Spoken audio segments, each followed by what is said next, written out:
तुर्किया के शहर इस्तंबुल में OIC जी परॾेही वज़ीरनि जो इजलास। ईरान जो परॾेही वज़ीर अब्बास इराक़ी समेत मुख़्तलिफ़ मुल्कनि जा 40 खां वधीक परॾेही वज़ीर ऐं सिफ़ारतकार शरीक। इजलास में नायब वज़ीर आज़म इसहाक़ डार पाकिस्तान जी नुमाइंदगी करे रहियो आहे। इजलास में ईरान इसराइल जंग जी सूरतहाल जो जाइज़ो वरितो पियो वञे।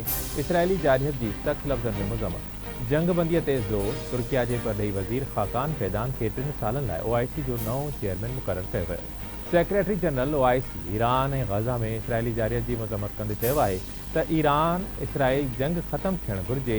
मसइले जो हल ॻाल्हियुनि ज़रिए कढियो वञे।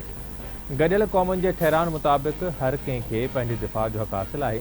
तुर्किया जे सदर रजब तैयब अर्दगान चवे थो त इसराइल लगातार ख़िते खे अदम इस्तेहकाम जो शिकार करे रहियो आहे। इसराइल गज़ा ते ज़ुल्म करे पियो। ईरान ऐं गज़ा ते इसराइली हमलनि जी मज़म्मत करियूं था। नेतन्याहू जी हुकूमत ख़िते में अमन जी राह में वॾी रंडक आहे। मुसलमान मुल्क गॾिजी इसराइल ख़िलाफ़ आवाज़ बुलंद कनि। आलमी बिरादरी इसराइली जारियत रोकण में किरदारु अदा करे। फील्ड मार्शल सैयद आसिम मुनीर जी तुर्क सदर रजब तैयब अर्दगान सां इस्तंबुल में मुलाक़ात। ईरान इसराइल जंग समेत ख़िते जी ताज़ी सूरतहाल ते ख़्यालनि जी ॾेवट। मुलाक़ात जे दौरान नायब वज़ीर आज़म ऐं परॾेही वज़ीर इसहाक़ डार बि मौजूदु। फील्ड मार्शल ऐं तुर्क सदर विच में मुलाक़ात। OIC परॾेही वज़ीरनि जे इजलास जे मौक़े ते साइड लाइन थिए थी।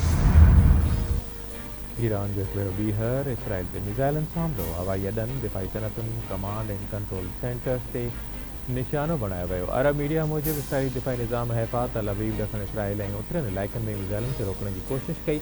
हिकु मिज़ाइल हैफ़ा जे बंदरगाह वेझो किरियो। 25 खां 30 विच में मिज़ाइल इसराइल जे मुख़्तलिफ़ इलाइक़नि में फ़ायर कया विया।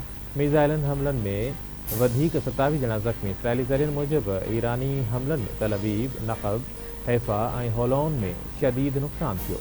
केतिरा ई माण्हू ज़ख़्मी पिणु थिया। हिकु मिज़ाइल हैफ़ा में घर वज़ारत जे हेडक्वार्टर ते किरियो। ईरान जो दैमोना में इसराइल जे एटमी रिएक्टर ते बि मिज़ाइल हमिलो।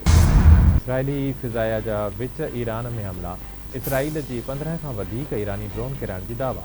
ईरानी शहर बोशहर ते हमिलो। सूबे ख़ौज़िस्तान में धमाका। 4 शहरी शहीद। इसराइली बचाव वज़ारत जी ईरानी सिक्योरिटी मर्कज़ तबाह करण जी दावा।